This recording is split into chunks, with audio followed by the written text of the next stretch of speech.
салом, барномаи ахбори озодӣ аст ва ман Хиромон Бақозода. имрӯз 10 июни соли 2022 таваҷҷӯҳ кунед ба сархати мавзӯъҳои барнома. домоди президенти Тоҷикистон Ҷамолиддин Нуралиев аз вазифаи муовини якуми раиси Бонки Миллӣ озод карда шуд. вазифаи наваш ҳанӯз эълон нашудааст. барои шуморе аз кӯдакони тоҷик таътили тобистона мавсими кор аст. мақомот бо эътирофи мушкил мегӯянд вазъ чандон фоҷиабор нест. ин чиз дар Тоҷикистон манъ шудааст. қариб 10 сол боз бо супориши бевоситаи президент.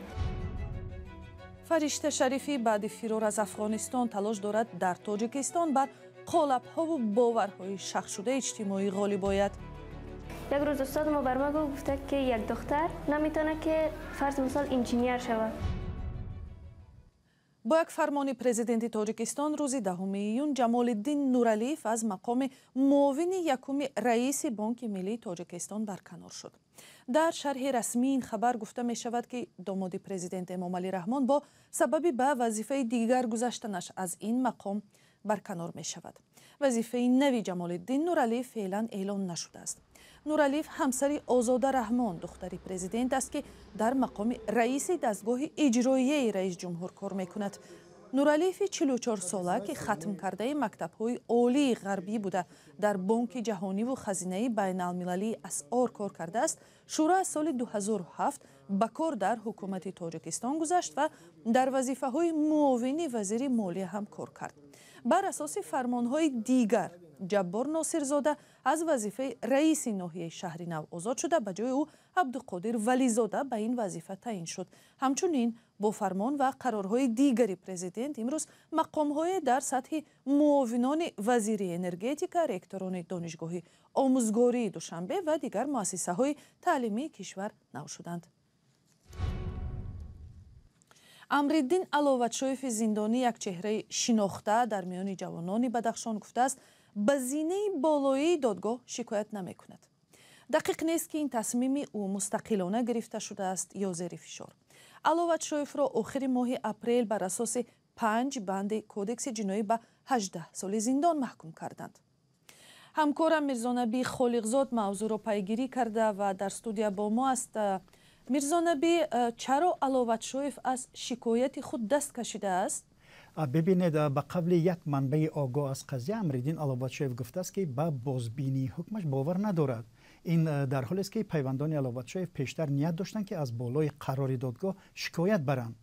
вале як ҳамсӯҳбати радиои озодӣ ки аз қазия огоҳ аст мегӯяд, Амриддин Аловатшоев гуфтааст бовар надорад ки суди болоӣ ҳукми ӯро тағйир медиҳад. тамоси мустақим бо худи Аловатшоев номумкин аст. мақомот ҳам дар ин замина шарҳе намедиҳанд, вале аз шикоят даст кашидани Амриддин Аловатшоев суол барангез аст, чун ба гуфтаи ширкатдорони мурофиа худи ӯ шоми 29 апрел баъди эълони 18 соли зиндон дар ҳолати шок афтод. ба гуфтаи хишовандонаш Аловатшоев бовар надошт ки додгоҳ нисбати ӯ чунин ҳукми сангин содир мекунад. ва мурофии Амриддин Аловатшоев ҳамагӣ чанд соат дар бинои боздоштгоҳи муваққатии шаҳри Душанбе идома кард. додгоҳи Бадахшон Аловатшоевро ба гаравгонгирӣ, ғасби бино, ташкили иттиҳоди ҷиноӣ, барангехтани кинову адовати милливу мазҳабӣ ва ташкили иттиҳоди экстремистӣ гунаҳгор эълон карданд. пайвандонаш мегӯянд Аловатшоев гуноҳ надорад. Мирзонабӣ, оё дар бораи вазъи саломатии Амриддин Аловатшоев маълумоте дар даст ҳаст? дар бораи вазъи саломатии Аловатшоев маълумоти зиёд дар даст нест. он чи рӯшан аст, вай дар боздоштгоҳи муваққатии шаҳри Душанбе нигаҳдорӣ мешавад бар асоси қонунгузории Тоҷикистон. баъди даст кашидан аз шикоят ба зинаи болои ҳукми Амриддин Аловатшоев қувваи қонунӣ мегирад ва ӯро ба зиндон мебаранд. яке аз пайвандонаш гуфт ки ба назди Аловатшоев асосан вакили дифои ӯ медарояду тамом. аз миёни чеҳраҳои шинохта дар байни ҷавонони Бадахшон Чоршанбе Чоршанбиев ҳам ба зиндон маҳкум шуд. қазияи ӯ то куҷо расид? бале Хиромон, Чоршанбе варзишгари муҳорибаҳои омехта ҳам рӯзи 13 май ба 8.5 соли зиндон маҳкум шуда буд. вале баръакси Аловатшоев Чоршанбеев ба зинаи болои шикоят бурда буд. طبق اطلاعی دریافتی ما وکیلان دفاعی چهارشنبه با زینه بالای شکایت بردند، ولی تا حال دادگاه دوشنبه در نسبت قضیه چهارشنبه تصمیم خود را نگرفته است. این ورزشکاری شناخته را به دعوت به سرنگونی حاکمیت گناهکار کرده بودند، اما خود چهارشنبه خود را بیگناه گفت. وکیلان دفاعی این ورزشکار هم حکم دادگاه را غیر قانونی گفتند. سپاس. میرزا نبی خالقزاد بود با آخرین تحولات اطراف پرونده های علوتشویف و چهارشنبه‌ایف.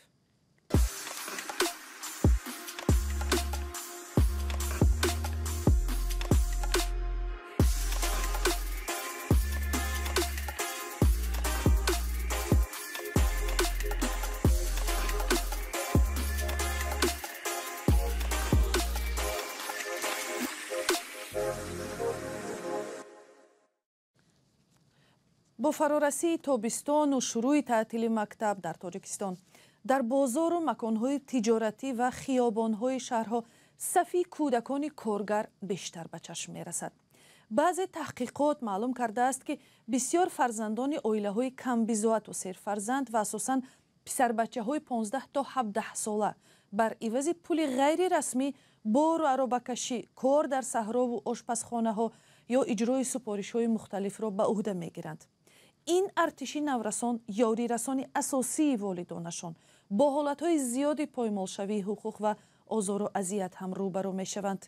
در آستانه روز مبارزه با کار کودک همه سال 12 ایون برپا می شود، سرورناز روح الله و نگاره فضل‌الدین با روزگار یک چنین نورس در دوشنبه شناس شدند. تعطیل تابستان شروع شد ولی دلیر 11 ساله وقتی بیشتری خود را در بازار پشت سر می کند. هر صبح به اینجا می آید و به جمع‌آوری ظرف‌های پلاستیکی مشغول می شود. بعداً آنها را به مکانی می برد که بر عوض ظرف‌های جمع آورده‌اش برایش مبلغ می دهند. میگیره میره پیش و میگم پاکت میخره نیش میگه نیش میگه اوایش میگه ایبرا گوشه میرم سالو کردن میگیرم در یه روز باشه ای بیسم کم سالو میکنم. پدر دلیر در روسیه مهاجر است و تربیه او و دو برادر دیگرش را مادر به عهده دارد. از حساب پولی که از کار در بازار به دست می آورد به مادر برای تامین زندگی کمک می کند. گاهی مشکل کار در بازار برای این نورس خوش نمی آید و گاهی مناسبت خریداران او را ناراحت می کند. قین سودو سس سودویی هم نیستن. 12 ایون به عنوان روز بین المللی مبارزه علیه مهنت کودکان شناخته شده است، یعنی نورسانی مثل دلیر. طبق اطلاع رسمی بیشتر از 30% اهالی تاجیکستان را کودکان تشکیل می‌دهند که از این 125,000 کودکان و نورسان تا 18 ساله کار می‌کنند. بیشتر از 100,000 آنها در دهات و اساساً در صحرا کار می‌کردند. اگر ما کودکان مثلا با یگان کار جسمانی جلب کردیم، بردیمشون پخته‌چینی، اگر چند این چیز در تاجیکستان منع شده است. قریب 10 سال باز با سفارش بی‌واسطه پرزیدنت یاش از مقامات میگویند شمار کودکانی که به کار جلب شدند نسبت به 10 سال پیش بیشتر از 10% کاهش یافته است، ولی کارشناسان میگویند راه و شیوه مبارزه با این روند در کشور نتیجه ساز نیست، زیرا منظره عمومی و آمار دقیق وجود ندارد. اخیراً شیوان ملالی گزارشگر سازمان ملل متحد که از تاجیکستان دیدن کرده است در گزارش تازه خود به این کشور توصیه داده است به گروه کودکانی که به کار مجبوری از جمله طالباندگی جلب شدند توجه بیشتر داده شود، چون احتمالی دچار شدن به استثمار آنها وجود دارد. اما دلیر قهرمان گزارش ما صرف نظر از روزگاری سنگین آرزوهای کوچک هم دارد. کمیته انداز در کار کنیم، کمیته انداز در کار میکنی یکون جدا نالوگ سوزن اونجا روی میکنم میفهمونشون چکو کنم و چکو نکنم. دلیر چیزهای زیاده برای رسیدن به آنها دارد، ولی رسیدن به آنها زمانی زیاد دارد. برنامه اخباری رادیوی آزادی را ادامه می‌دهیم. با کمک سفارت امریکا یک مرکز آموزشی برای پناهندگان افغانستانی در شهر وحدت بازسازی شد. این مرکز آموزشی 6 سال پیش از سوی مهاجران افغان تأسیس یافته بود ولی شرایط خوب نداشت. بعد بازسازی برای پناهندگان افغانستانی امکان آموزش زبان‌های خارجی مثلا رسامی، موسیقی و ریاضی هم فراهم شد.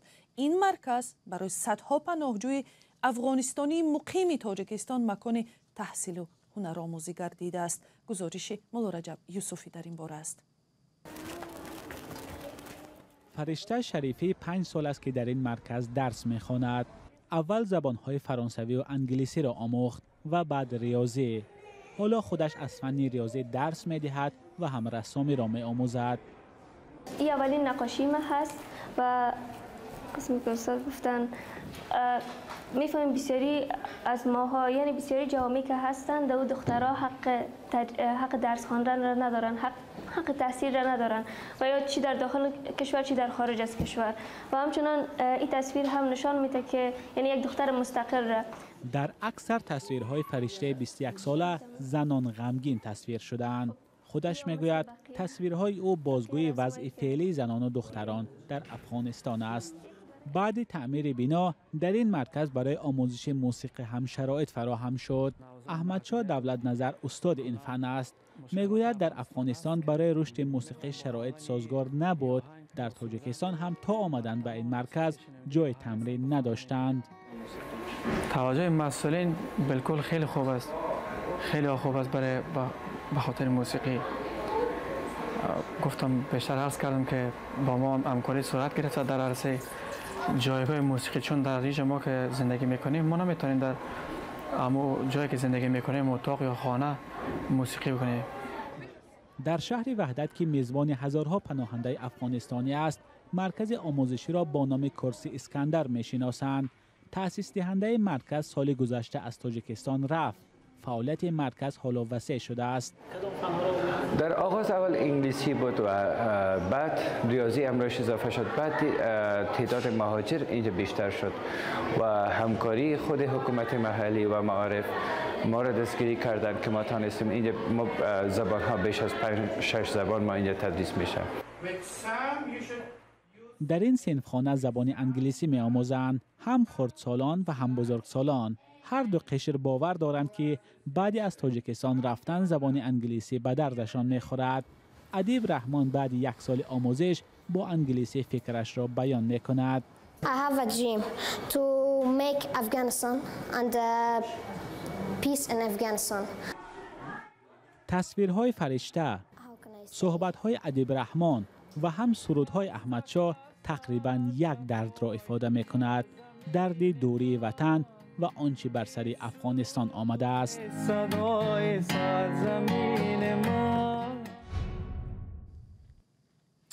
دادگاه ناحیه باباجان غفوروفی ولایت سوغ در محاکمه‌های یک ساله 2 خوکپرور نقطه گذاشته حکم کرد که با نظرداشت اظهار پشیمانی آنها پرونده قطع و از جوابگری آزاد کرده شوند.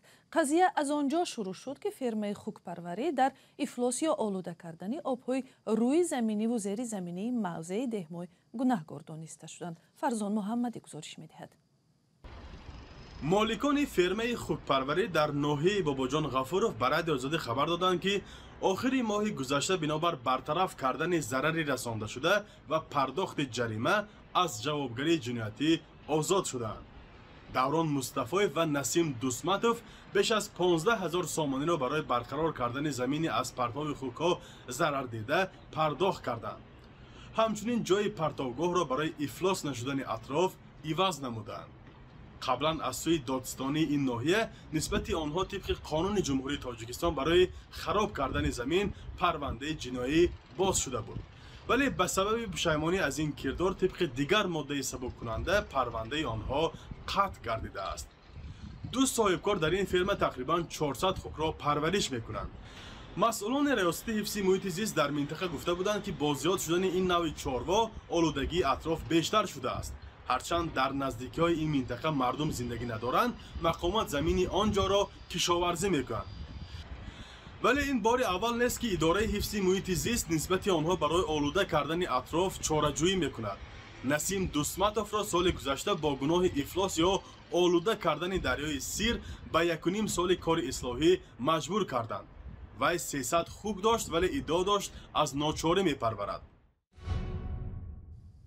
و اخبار بیشتر از این را در سامانه آزادی، صحیفه آزادی ویدیو در شبکه یوتیوب و صحیفه های ما در فیسبوک، ادناکلاسنیکی و توییتر پیدا کنید.